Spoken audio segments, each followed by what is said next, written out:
So welcome and thank you for coming today. We are absolutely delighted to see so many lovely people in the room and also joining us online. And we genuinely want this to be an interactive event where we can hear your thoughts, your ideas, your suggestions and your comments on all of the different projects and events that we're going to present tonight.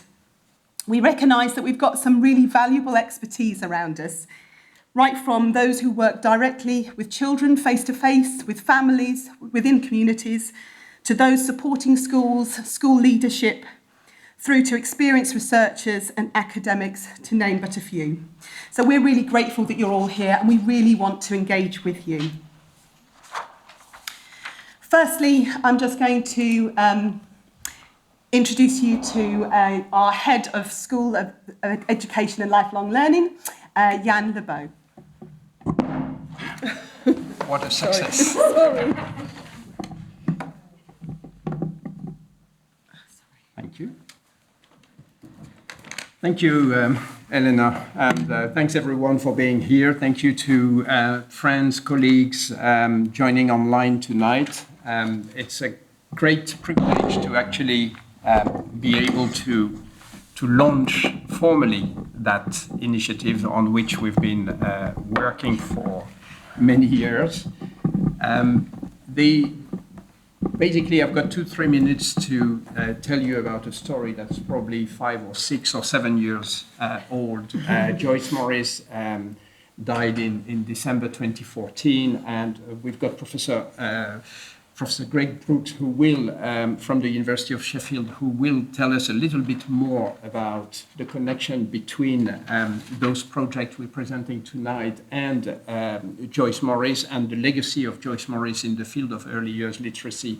So I'm not going to expand on that, but for us and the news from the university that we would be the recipient of that generous donation from Joyce Morris as part of a wider legacy bequest from Joyce and Michael Morris, her husband, who was in arts and made generous donation to the Sainsbury Centre. And so it was part of this project, and this donation is part of a wider legacy bequest. And there was that little paragraph in it about setting up in the School of Education of the University of East Anglia a project to promote early years literacy and to promote engagement between practitioners and researchers in the field of early years literacy towards improving early years literacy and ultimately towards correcting social inequalities in schools and in education. So there was this social justice element in it that immediately resonated with the values of our School of Education more broadly. And that's how we decided to really crack on with trying to develop an original initiative. It's taken us many years to be able to reach the point where we are here, because we've made several attempts at different formats for using that legacy fund. We then were faced with COVID, and therefore we had to delay further the project. And then we came up with this idea of setting up the forum. So the forum is launched formally tonight. It's bringing together researchers involved in projects that have been selected through a competitive process, and they will say themselves a few words about how their project were initially proposed. But the idea was that the school was going to support with this legacy fund large-scale projects, 2 to 3 year projects, 2-year projects, to investigate various aspects of early years literacy in its more contemporary illustrations. And these projects will be running alongside a more general strategy of engagement with practitioners. And so this is what the forum is about. So the forum is an initiative that is promoting the big research project that we're presenting tonight, but that is also meant to be establishing that connection with practitioners in the field of early years education, generally speaking, broadly defined. And we will, through the evening, say more about all this. So that's all I wanted to say. It's been a long process. We now have a coordinator of that forum, Elena Milligan, who is going to be our host tonight. And we've got all the researchers present tonight, so they will introduce themselves later. We've got researchers involved in this project, so there's a real buzz now created around these three large projects with quite a large number of colleagues from UEA, from outside UEA involved in them. And of course, we've got all the support from colleagues from the local support team who have been making this event tonight possible. So I don't think I can thank everyone individually, but thank you all for making this possible tonight. And I think I'm going to hand over to Greg Brooks, Professor Greg Brooks, Emeritus Professor from the University of Sheffield, who wrote the obituary in The Guardian, co-wrote the obituary in The Guardian in January 2015, and has good knowledge of Joyce. So over to you, and thank you very much for being here tonight. Thank you. It's a great honour to be here, and congratulations to all involved in setting up the forum and doing so to honour Joyce Morris's memory. She was one of the three founding members of the UK Reading Association in 1964 and its second president in 1965 to 6.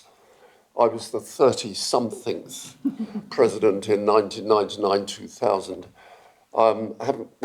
After I joined NFER myself in 1981, I got to know Joyce because she was both on the council of NFER as a life member and also as by then the grande dame of the UK Reading Association, turning up regularly at its conferences and giving us all the benefit of her great knowledge of the field and of the history of the association and of her own research, which went all the way back to the 1950s and 60s in Kent, when she found remarkably some slight traces still of otherwise completely outdated alphabetic methods for the teaching of reading being used.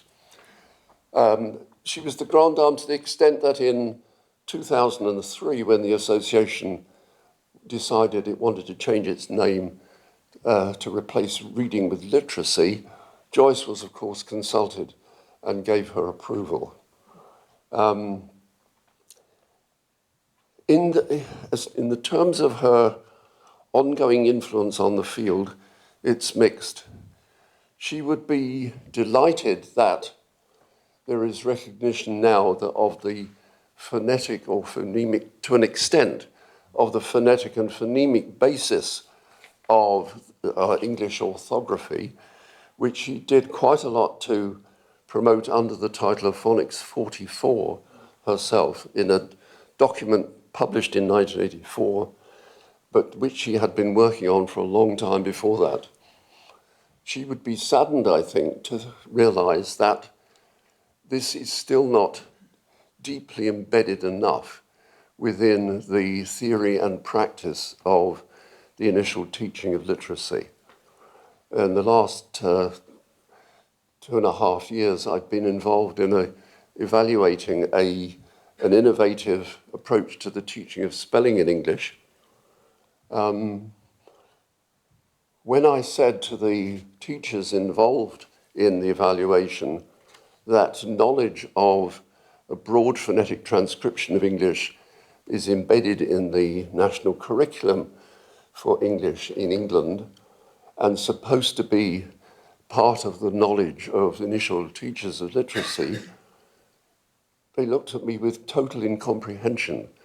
They didn't even know of its existence, let alone how to operate it. And I think that failure to embed that properly is one of the things that actually holds back part of the initial teaching of literacy to this day. However, let's not dwell on that so much. I'm sure that the forum itself and all of its people and researchers will do their best to spread the message that literacy matters and is the foundation for all subsequent learning. Thank you. Thank you very much, Greg. Thank you.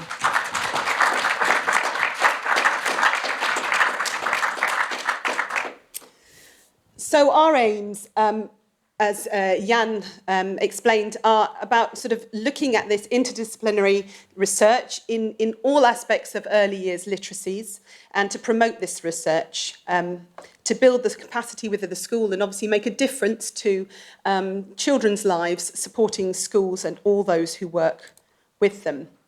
So the legacy has two parts for us. We have 3 research projects that we're launching today: Little Minds, Romlet and Tykes, and we're going to talk to each of the leads in just a moment. And then the second half is the forum itself, which is running a series of events and opportunities for networking. As we go through and talk to each of the project leads and hear more about where their projects have come from and what they intend to be looking into, we do value your expertise and your thoughts. So specifically or particularly for those online, but not exclusively, we do have a Padlet set up and the QR code is on the screen now. I will just remind you that everyone who's registered, we have informed you that obviously we would like to use your comments to improve our work and inform our work. So please don't include anything that you wouldn't like us to use. But if you go to that Padlet, you can very easily see there's a column for each of the projects and the things that we're going to be talking about tonight.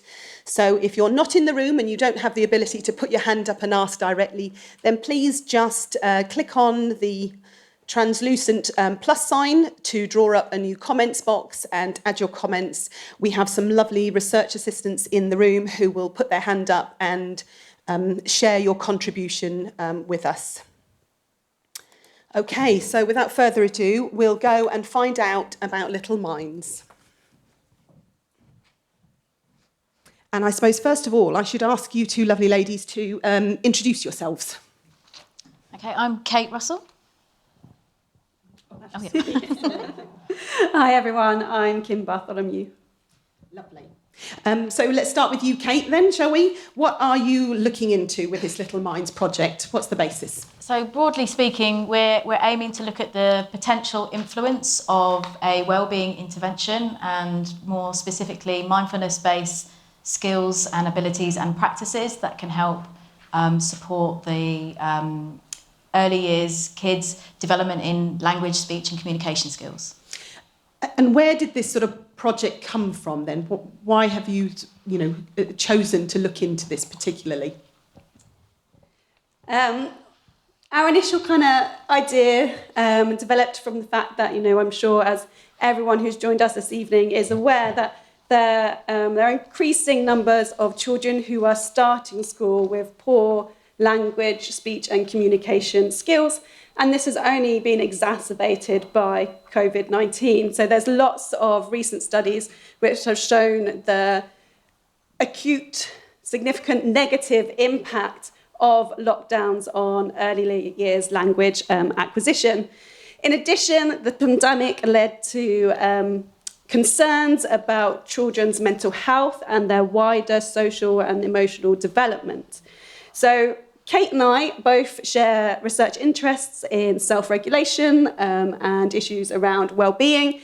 And given the importance of speech, language and communication for social, emotional development and well-being, we thought that a good place to begin a piece of research in this area would be to try and unpack that complex relationship between well-being and literacy in early years settings. Yeah, and I'll kind of extend that. Yeah, I'm okay, I think.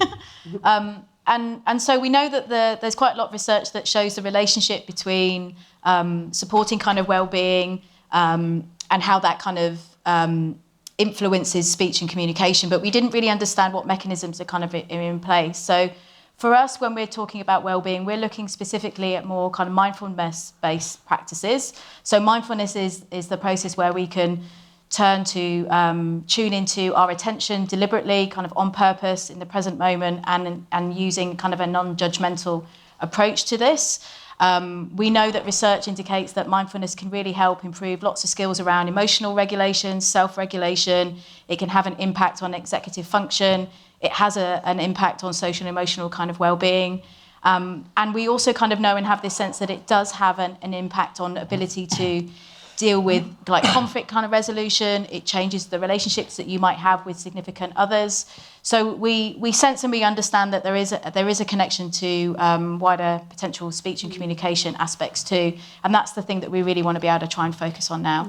And of course, all literacy starts with the foundation of communication. So that's fabulous. So tell us, who are you working with on this project? Yeah, so we've got quite a big team, and it's really lovely that we've got Sarah Riley, who's one of our early years practitioners in the audience tonight. So thank you for coming, Sarah. So as I said, we've got Kim and I are kind of the lead PIs, and we have our experience as researchers in kind of wellbeing fields kind of more generally. Kim also kind of has expertise in intervention, kind of design and evaluation.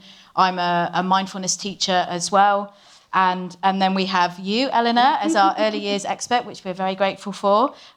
We also have Ali Welsh, who's at Leeds Metropolitan University now, who's an intervention expert.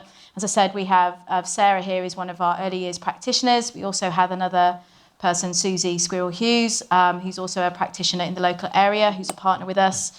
We have Steph Holt, who's an educational psychologist working up in Stockport, who also did her doctoral work around mindfulness as well in early years settings, so she's really valuable for us. We have Jeff Wong from the University of Oxford, who's our realist methodology expert, and Kim will talk more about that approach. And then we have colleagues from the Centre for Research in Early Childhood in Birmingham, so we have Professors Chris Pascal and Tony Bertram and Dr. Helen Linden. So we have quite a big team. Yes, quite the team indeed. So Kim, maybe you can talk to us about the sort of questions that are driving this research then. Yeah, of course. So despite those kind of widely supported pragmatic links between mindfulness and literacy in early years that Kate has already mentioned, no systematic review has been conducted on this topic, and the practical interest is not always matched by a rigorous evidence base. So to address this gap, we've begun to undertake our research by completing a rapid realist review of the academic and grey literature and utilising that mass of expertise that we have in our project team to learn how and why existing mindfulness-based interventions may actually work to improve literacy in differing early years settings, for whom and to what extent. And what we're trying to do is capture all that information in something called a program theory. So a program theory will look at the context, link the context to various mechanisms, and then link those configurations to outcomes. With this program theory, we hope to use it as the basis in our next phase of this research project, which we hope to start early in the new year. And we'll use it to develop a new mindfulness-based literacy intervention that is flexible enough so that we can adapt it to a range of children with differing needs in a diverse range of early years settings. Now, this intervention is going to be co-created and evaluated using participatory action research. So our early years practitioners are actually going to be carrying out this research. So we're going to use the program theory to co-design the intervention, and then our practitioners will be heavily involved in the planning, delivering, observing, and evaluating stages of that research process. During that research process, our program theory will be further developed and refined. Now, what we hope by using these methodologies, so by using the realist evaluation alongside participatory action research, is that it's not only going to support those really strong connections between academics and practitioners and that really important knowledge exchange and application of knowledge, but it will also lead to a new intervention that is effective, that is sustainable, that is transferable to other settings, and hopefully that is also scalable. Hopefully. Yeah, I can just have a final. And you have, Kate, yes, do tell us. Any other sort of points you wanted to quickly raise before we go to Q&A? Yeah, just to kind of really emphasise that at the heart of this is about a real desire to really support early years kids in their development of speech and communication skills. And we know that mindfulness has been used quite a lot to support general forms of kind of well-being, but there's something else in there that allows young kids to learn how to regulate their emotions, to understand what kind of emotions are present, and then to learn how to kind of articulate them. So that's the real. Yeah, and I'm sure all the practitioners out there will absolutely, understand what you're talking about and be resonating with those kind of points. So we've got a few minutes now. We can go to the Q&A. So for those of you in the room, if you want to turn to a partner and just formulate some thoughts and have a discussion. And we'll just give those people online a moment to kind of formulate their thoughts and put them on Padlet if they can for us. And then we have actually got a few people we've got some runners with some microphones somewhere coming down now. Lovely. So if you have got a question, please do wait for a microphone. Otherwise, the people at home can't hear you. And I will just go ahead. Have you got anything, Laura? OK, we've got a first question already on the Padlet. Laura, I'll hand over to you. Thank you very much. OK, so we've got the first question from the Padlet here, which asks, will there be a particular age range of early years children that this intervention will be aimed at? So we're aiming to kind of look more closely around sort of ages sort of 2 up to 5, really, in the first instance. Good question, thank you. Anyone in the room got a question or a comment they'd like to make? Tony, yeah, no, that's okay, Tony. Sorry. Coming your way now. Yes. Yeah. So I was just wondering, and I think about my school and the context that we're in. Yeah. Are you looking at children that have the speech, language and communication concerns? Are those children in your mind also considered children that are SEN children, or are they distinguished differently? Does that make sense? So we have children that come in. Yeah. So Tony, are you asking if this kind of intervention is kind of targeted, or whether it's universal? Yeah. So in our context, we have lots of children that come in that have speech and language and communication difficulties. Yeah. Yeah. I would say the majority of those children are SEN children or EAL. So Right. Yeah. are you looking at children that have speech, language and communication difficulties that are outside of that, or would your programme incorporate those children? Yeah, that's a really good question. So it will incorporate those children. So what we're hoping to develop is a universal intervention, so more like an embedded whole school approach.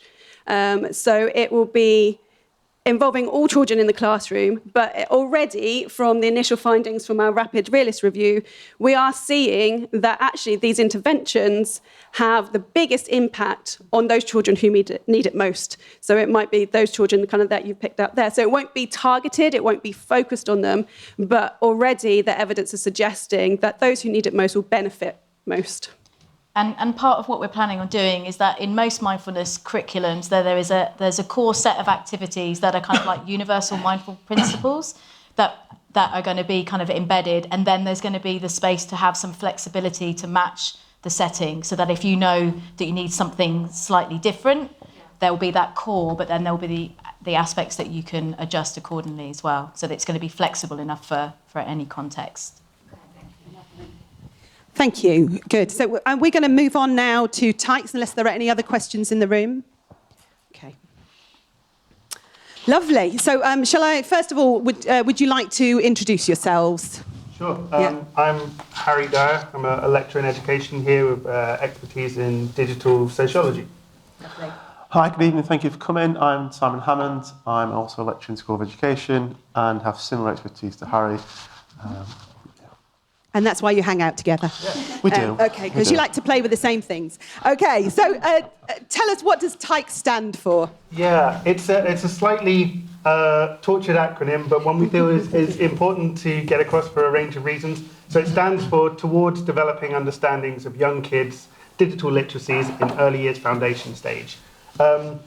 We played around with slotting those letters in, but for us that kind of covers a range of things that we think are interesting about young kids in particular. I was talking to some people out in the foyer about what the word tykes evokes for them. And I remember my grandparents calling me a little tyke, and the sort of playfulness and maybe naughtiness and sort of sense of creativity that I see coming along with that idea, I think kind of captures what we're looking at here, which is how young kids explore digital literacies and the spaces that they play in online. The YouTube logo, and we'll do a lot of work on YouTube Kids, but the YouTube logo is literally a play button, which seems to suggest some sort of playfulness as well as like a passivity in watching content online. So we want to play around with that idea of playing a little bit and the idea of them as perhaps little tykes and little rebels in some ways.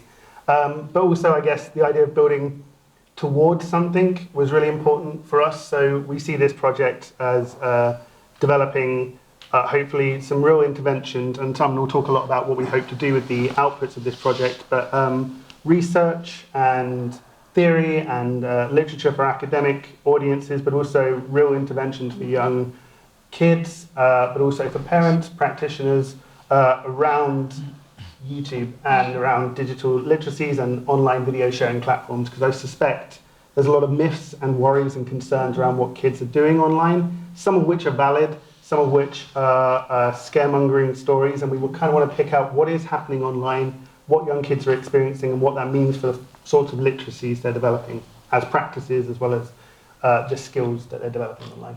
Okay, and who have you been connecting with to sort of develop and gain insight on this project? Good question. I've got a long list because I didn't want to forget everybody. Much like the first It's like the project, thank you speech. it really is. Much like the first project, we worked with a wide range of people. We wanted to capture, and we had a meeting with them today, we wanted to capture the breadth of understanding of literacies, and so we tried to get people from different expertise areas to capture that. So along with myself and Simon, who are leading the project, we have Rebecca Lloyd, who's an early years advisor in Norfolk County Council. We're hoping to do some work with the council to develop workshops and activities for people in the local area to touch on some of the findings of this project. We've got Sarah, who's in the audience with us, Sarah Brownsword, who's a lecturer on the primary PGCE and specialises in a wide range of English and primary languages, as well as racial dimensions of early years and childhood that we think will really help us with looking at some of the content online. Dr. Elizabeth Schofield, who's a colleague of ours who explores the psychology of early years, will be really useful. Dr. Richard Graham, who's a consultant child psychiatrist and does a lot of work with Ofcom. Dr. Laura Jennings-Talon is with us as well. He's joined and has expertise in humour and childhood and playfulness that will help bring out those elements in our work. Kate Stewart, Dr. Kate Stewart, who's in sociology, who does a lot of work around advertising and media messages. Dr. Shannon Phillip, who is a sociologist and ethnographer, also in our sociology school, who explores the sociology of youth, sexuality and race, and some touchstone issues that we hope will come up in the research. Dr. Victoria Can in the humanities, who's a feminist researcher who leads the feminist work in the Institute of Humanities here at UEA, and Professor Jennifer Rousel at Sheffield, a colleague of yours, who explores digital literacies as practices. So a wide team with different areas, some psychiatrists, some psychologists, some sociologists, and media specialists to capture all of that work. Lovely, thank you. Sorry, we also have Lizzie. Lizzie Weatherburn, who's a practitioner. Sorry, I left her name off. Early years practitioner, who we're hoping to make further connections with the local area and roll out some of those interventions as well. Well remembered. Okay. So maybe you can talk to us now about the sort of methods and approaches you're going to use with this project and the sort of steps that you're going through. Thank you. Yes, so we're really lucky to kind of obviously have this grant, the opportunity to do some kind of really groundbreaking work. And the first work, we've kind of got 4 chunks of work, or what you call work packages. And the first one is very much what's going on, what's the evidence base. So as Harry said, there's lots of myths and stories and narratives and scaremongering, but we really want to sort of in the first work package do a piece of work that says, okay, what's the evidence? What's the academic evidence here? What's out there in the world? And that work package, myself and Laura have been working with all the colleagues Harry mentioned there, so I'm glad you had that bit because I don't want to remember everything. And the scoping review is a big exercise of casting a net really widely and kind of seeing what you got back. And what we have is 4 papers. So 4 papers across time that have done digital literacies with young children, sort of 0 to 6, in the space of video sharing platforms like your TikToks, your YouTube Kids, YouTube, which, considering what a prominent place this technology and the interactions and the literacies involved in this technology have in today's society, it was kind of like a bit of a mind-blowing thing. So that's the first work package. We're then kind of going on from there, and what that first work package has done is kind of mapped the space, and therefore also kind of gone, look, there's some really big gaps over here. And the second work package is trying to hear from early years practitioners, teachers, reception experts, nursery school, childminders, parents, carers, kind of the whole ecosystem around the young child themselves, and also, obviously, as the name implies in the actual project title, the young children themselves. So got some really cool, innovative stuff in work package 2, where we're hearing from people's experiences and viewpoints, but also, which is kind of really groundbreaking, the idea of trying to see things through the young child's lens. So I'm going to downplay this slightly, Laura, and I apologise. It's got a lovely academic name, but we're going to stick cameras on children's heads. That's the kind of the low-tech version. Sorry, Laura, I've completely mangled it. But essentially looking through a child's eyes. And I think that's a really fantastic opportunity to really do some groundbreaking stuff in the area of digital literacies. And kind of following on from that, we're then aware of kind of what are these young children kind of consuming, what content are they looking at. So Harry and colleagues are doing a block of work where they're going to look at the videos and the things that are coming to them based on the algorithms, and really kind of seeing what content the children are consuming and being exposed to. And the fourth work package is going to round us all off, where we're taking these messages, and again through a kind of co-design process across 3 workshops, taking all our learnings from all those different streams of work and turning them to kind of real life, kind of pragmatic guidance to help all those different groups we mentioned. And we're going to launch that, I forgot the date, June-ish 2025. But we're really grateful for Norfolk County Council working with their adult learning services to kind of really make sure that this stuff gets out there and is available and becomes embedded. So yeah, that's what we're doing. I think you've just answered all my questions in one fell swoop. That's brilliantly done, brilliantly done. Okay, and unless there's any other sort of final comments you want to make, I think we've covered pretty much the lots. Well done. So it's back over to you really now. And if you've got any questions for Harry and Simon and the Tykes team, then by all means kind of put them forward. I'll give you a moment, talk to your partner. And we'll have give a moment to those people online to add any comments, suggestions or questions. I've got a question or a comment coming at the back there. If you just hold on for the mic. Hi. Hi. Sounds really quite interesting. Just to let you know, I've been sticking head cameras on kids for the last 5 years using machine learning algorithms to analyze the incoming videos and things like that. And maybe there's a real opportunity for collaboration. So I'm in the School of Psychology. We're just down the hall, so. Yeah, very much. Yeah, so I think it's a great innovation, a great idea. So very excited to maybe partner up. Thank you. Cheers, John. Thank you. Yeah, we'd love to hear more about what you're doing. Thank you. Thank you. Laura, nothing? Anyone else in the room? Nope. Answered everything. Okay. Well, Tony's back on it. Well done, Tony. I'm just a bit confused. Yes, good. We can help out. Yeah. So, am I right in thinking, just to simplify this? Yes. Sorry. Speak right into the mic, sorry. Tony, otherwise the people at home can't hear you. Is that better? Okay. So, this may sound like I'm really simplifying it, but is the purpose of it then for you to identify what children are... So you're looking at what children are looking at. Mm-hmm. Yes. But what's the bigger... Because I'm wondering, I understand that, but working in a school with small people and seeing the impact perhaps of what children are exposed to, are you then going to look at how that, perhaps what the effects of that are on cognitive development, or is that not included within your study? It's a really good question. So this is why we have several work packages going at once, is that we want to understand the content that young people are seeing online in the third work package. But in the second work package, we want to understand the skills and the practices that are embedded when they look at technology. So things like watching a video online, recreating it, filming it, putting that recreation back up online, the sort of ways in which technology is not just online but is offline as well. So we're going to spend time working with families, working with the young people themselves around the practices and not just what they're seeing, not just the content, but what it means to them, what's influencing them, some of the work around algorithms and what is suggested to them by the platforms, as well as how parents can maybe act as remote controls for deciding what they watch or skipping adverts. So we're hoping to do quite a developed understanding of exactly what roles technology plays in their lives and what the worries and concerns are from a whole range of people. So yeah, as well as looking at their content, also looking at what role it plays in their development of literacies more broadly. Okay, thank you. And maybe there's some projects to follow on from this, judging by the comments. Laura. Thanks, Eleanor.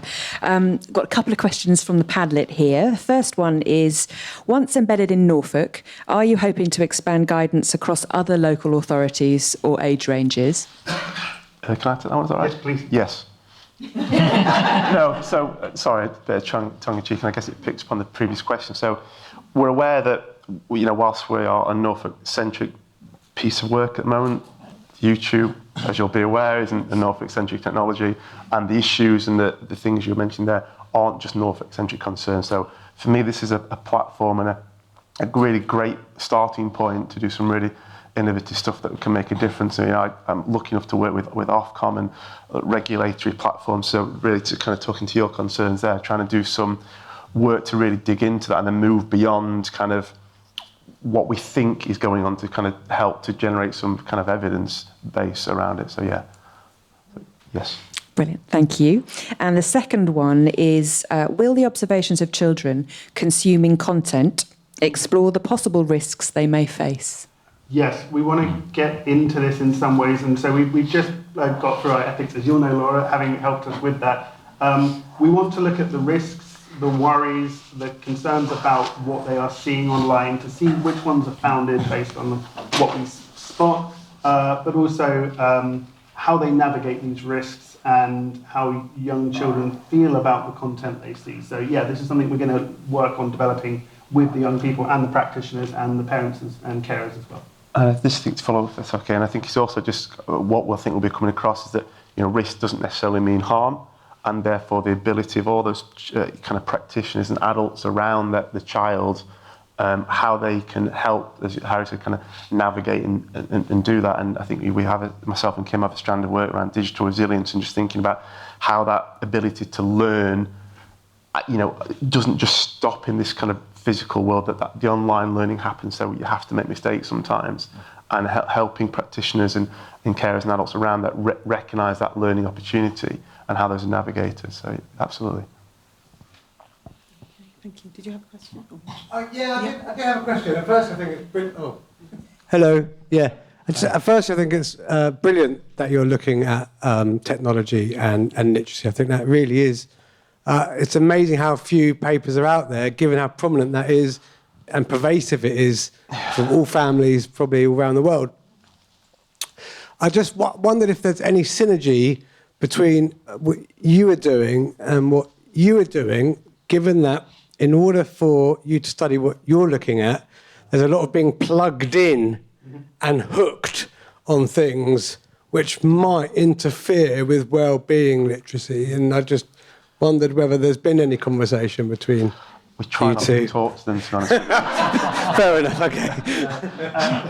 I think there is a lot of crossover between all these projects that grow out the idea of various ways of developing languages and knowledges of the world. So for us, I think there's a lot we could do around mindfulness. I know it's sort of been gamified, appified, as has a lot of Joyce Morris's legacy by people who perhaps misunderstand some of the phonics and some of the ideas she was producing.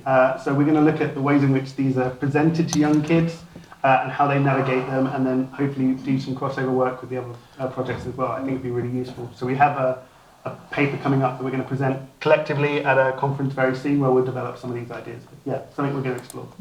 Thank you. Lovely, thank you for those questions. So, and finally, last but not least, let's learn a little bit about a ROMLIT. Oh, thank you. Thank you. Would you like to introduce yourself first? Sure, yeah. I don't know if that works. Yeah. It sounds like it works. Hello, everyone, here and online. I'm Spiros Themelis. I'm an associate professor in education at the School of Education and Lifelong Learning. Okay, so tell us, what is ROMLIT? Okay, so the original name of the project is Empowering Literacies of Gypsy, Roma and Traveller people. But we realized that this is quite a mouthful, and we were looking for acronyms that are easier to communicate within the team and further afield. So we came up with ROMLIT, which incorporates one of the names of one of the communities, Roma community, and literacies, which is the main thing that we're looking into. Okay, so tell us about the project. What is ROMLIT all about? So we're going to be looking at the diverse literacies that these communities and the early years members of these communities are engaged with. So we're going to be looking at what they read, what they write, what they interact with at home, in the community, at school, when they play with siblings, with peers. So in different settings, in different contexts, what kind of practices, what kind of literacies, what kind of books, what kind of stories are told, how they're shared, what is their uptake, how they're communicated, and so on. Okay, and so why are you particularly focused on the sort of Gypsy, Roma and Traveller families? What's brought you to this particular research project? So that's a good question.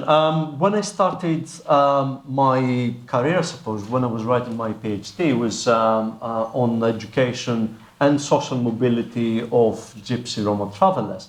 And one of the things that was not happening at the time was to look into the social mobility of any of these groups, because they're associated with stasis, they're associated with immobility. So I realized that there was quite a lot of research missing out there, both in terms of social mobility, but also in terms of, literacy and literacies. And when there is talk about these groups, it's usually of a negative kind. What they're missing, how much they're lagging behind, the disadvantages, and oh my word, how marginalized they are. So I've been, since my early days, I've been having this burning desire, both to mainstream the Gypsy Romani agenda and issues around their education, but also about their contribution. There's a great deal of literacies they're producing in the communities, at home, in families. There's family heritage literacy that every group, every community is producing. So it dawned upon me, why don't we have any research? There's hardly anything written about them in that context and in a positive light. So we're hoping to plug in this hole. Lovely. And are you linking up with other people? What does your team look like? We are. My team looks amazing, and it's because they are amazing. I'm very pleased, actually. Most of them have joined me here today, and I'm looking at them. They're sitting over there. So I'm going to start from the first row. We have Gibson Zuka da Silva, who is also looking for his PhD work at the so-called marginalized community in Brazil. So he's bringing that experience with him. Then moving to the second row, we have Dr. Claire Mead. She's an expert on early years literacy. She's worked for a number of years with various communities in the UK and in local councils as well. Right next to her, we have Karen Fairfax Chongley, who is an expert on early years literacies. He's worked with groups in the UK, in Romania, and in other contexts. On her left, we have Jethro Shirley Smith, who is also looking at citizenship of Roma people and higher education. In the third row, we have Dr. Lee Beaumont, who is an expert on outdoor playing and also leading our all ethics aspects of the project. We also have people who couldn't be here. We have Helen Trelford, who is an expert on early years education. We have Dr. Rachel Rosen from UCL Institute of Education, expert on early years childhood issues, and she's done a lot of work with marginalized young people. We're also linking up with an organization called Rural Media, who produce Traveller Times, and they have a lot of experience and expertise of working with Gypsy Roma traveller communities. I'm desperately trying not to leave anybody out. They're all amazing people. We have an advisory board. Anna Blackett, who is also in the audience, is one of them. Our colleague, Professor Anna Norbison-Pant, but we also have members of the community. I'm hoping some of them will be joining us tonight. People like Rebecca Mawarder, Caleb Botton. They have amazing expertise and experience, and they're also part of our big community. Excellent. So what is the goal of RomLit? What are the questions that you're hoping to answer? What are the outputs that you're sort of focused on with this project? Sure. So we're trying to find out what kind of literacy practices and approaches these groups of young people will be working with, are engaged with at home, in the community, and in the school. Second, we're going to be looking at how they interact with mainstream literacy. So when they go to reception, when they go to an early year setting, how do they interact? Do they resist? How do they navigate mainstream literacies? And I put emphasis on plural because there's not one approach to literacy. When you go home, try it. Find some young people, interact with them. You will see that there is a plethora of approaches to literacy. So we're trying to tap into the tapestry of literacies. This is how we're approaching it. And also we have an added emphasis on working with practitioners. How do they work with young children? Because there's also great approaches and great experiences that come from the professional community. So we're trying to bring the expertise from the community, from the young people, parents, but also from the professionals. In terms of outputs, what we're aiming to produce is a toolkit. I know toolkits, there are too many of them out there, but we couldn't resist the temptation of producing our own toolkit of best practice, because it comes from a real need in the literature. The professionals, they have been telling us that we need more, that we can interact and work with the communities. We're also hoping to produce some outputs that the community want us to produce. So anecdotally, while we were writing up the bid, they told us that we would like to have some stories that they talk about the community, they come from the community. And to be honest with you, we have burning desire, to mainstream the stories, not, to have stories produced by the community and left outside the mainstream, but to mainstream this story. So I don't know what form they will take, what they will look like. Will there be storybooks? Will there be story sacks? There's quite a lot of imagination and creativity out there. So our job is to tap into that and to become the servants of, these communities and the young people and produce them. Fabulous, fabulous. Okay, we'll. Are you happy? We go to questions now. Of course. Yeah. So, if there's any questions in the room or online, we've got one online. Let me bring the mic over to you.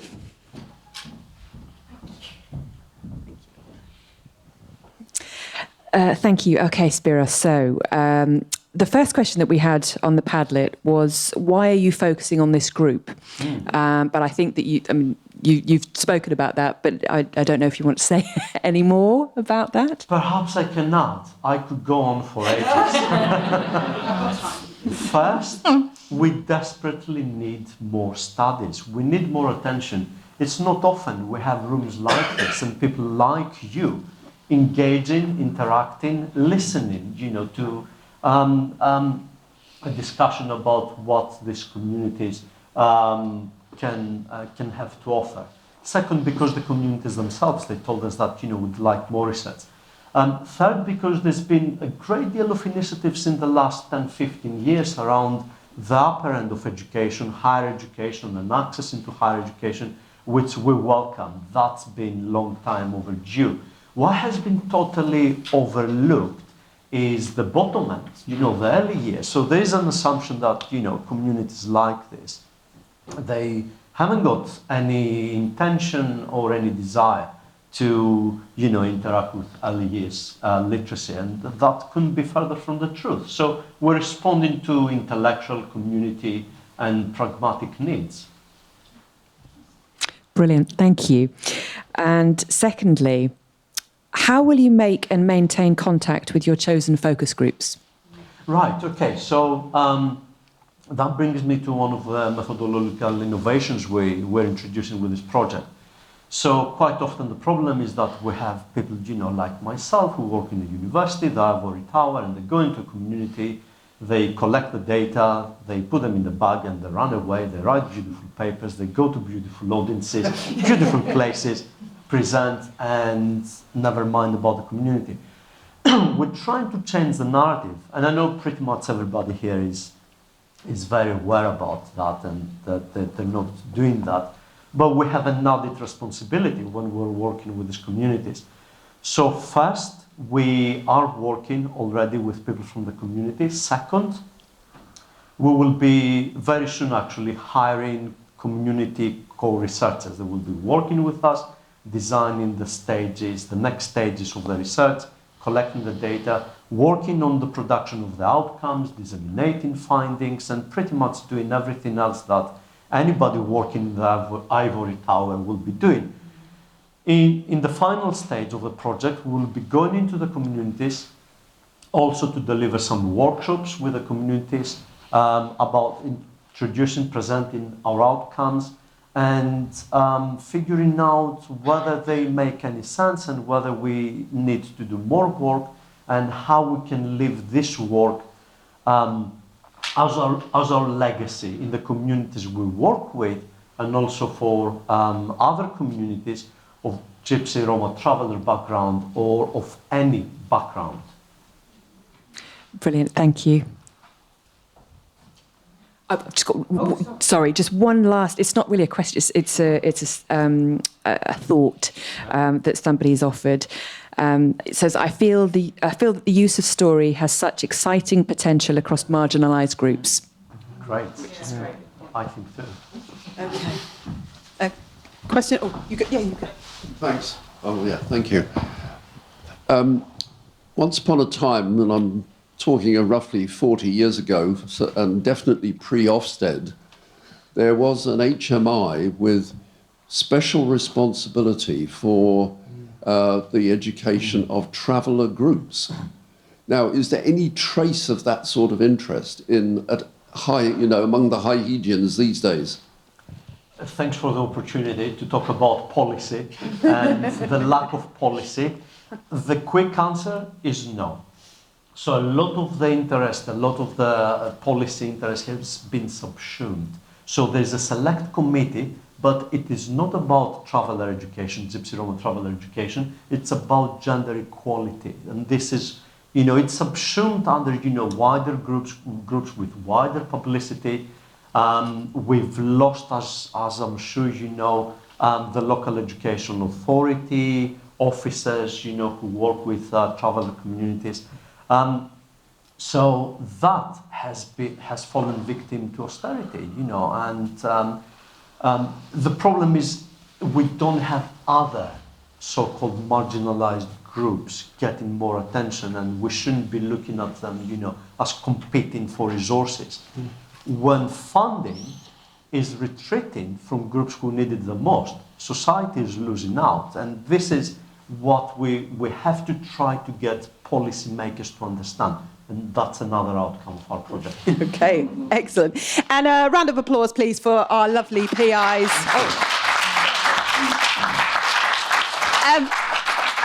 Really sorry, but we forgot to mention our newest addition to the team.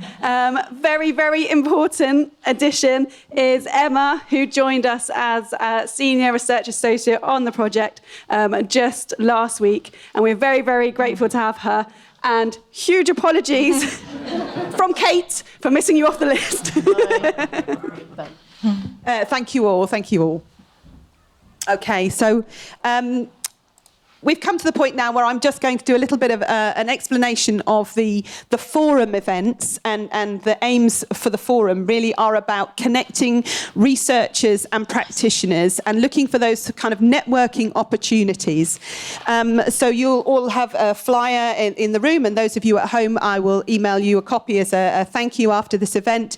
But as you can see on here, we've got a number of events that are already sort of scheduled. So after this launch event, we've got 3 public lectures coming up in February 2024, November 24, and May 25. We're going to have some research updates where we'll get these lovely people back on the stage, and we'll find out where those projects have got to and what's going on. And that'll be next summer and then the spring of 25. And then we also have planned a national conference, 2-day conference, which will be focused both for researchers to come to, but also for practitioners. And that will take place in the summer of 2025 and will be kind of a culmination and a final sort of reporting conference. So all of these projects that you've heard about this evening will be coming to a conclusion in the summer of 2025. So they'll be presenting their findings at that conference. But throughout all this time, what we also really want to be able to engage with is some practitioner-led networking and CPD events. And that's something I'm going to talk to you a little bit about in a moment. But I would like to just confirm our first public lecture. We are delighted to be working in partnership with the lovely people at CREC, the Centre for Research in Early Childhood, which is based in Birmingham. And they are supporting us with organising this first lecture, which will take place on Wednesday, the 28th of February. So put that date in your diary. It is the ever wonderful Helen Moylett, who is an independent early years consultant with very broad experience across early years teaching, leadership and advising, and also authorship. Among her many roles, she has led the Every Child a Talker programme, was an expert advisor on the Tickell Review, and co-authored the Development Matters in 2012. So please do save the date. Helen will join us to talk about her subject, which she's absolutely passionate about, which is speaking and listening in the early years. And so this brings us to the final sort of discussion point, which is our practitioner-led networks and CPD events. Now, at the moment, really we're in the embryonic sort of stages of really wanting to find out from practitioners what kind of support they might like, exploring opportunities for partnerships, maybe with organisations, bodies, associations, and looking at how we can support maybe even existing network projects. We are proposing, certainly within Norfolk, having spoken to local authority advisors and leaders, that there is a distinct gap at the moment and a need for networking within the reception class teacher sort of area. We know that following COVID, the government is putting a lot of money into the early years sort of recovery programme. But as with a lot of these things, financial streams mean that that is very focused on the preschool age phase. So we know that there's a lot of funding for early years advisors and stronger practice hubs, for example, who are working with childminders and PVI settings. And as an ex-reception class teacher myself, I know that an enviable position of feeling like you have a foot in 2 camps but a home in neither, where you are both early years but not preschool, and you are in a primary school but you're not part of the national curriculum. You are something slightly different. So we are proposing the option to set up some reception class teacher networking events or opportunities, and really would like to hear from practitioners themselves, school leadership certainly, and anyone working within multi-academy trusts, to see how you feel about this, whether there's particular literacies you feel actually teachers need support with at the moment, whether there's particular formats that you would like these things to happen in.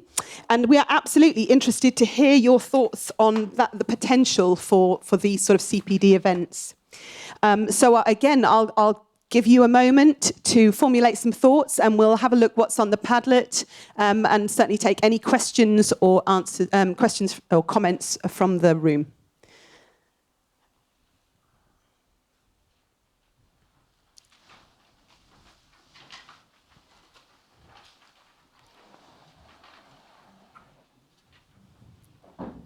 Or I've explained it so well, no one needs to know anything more. No?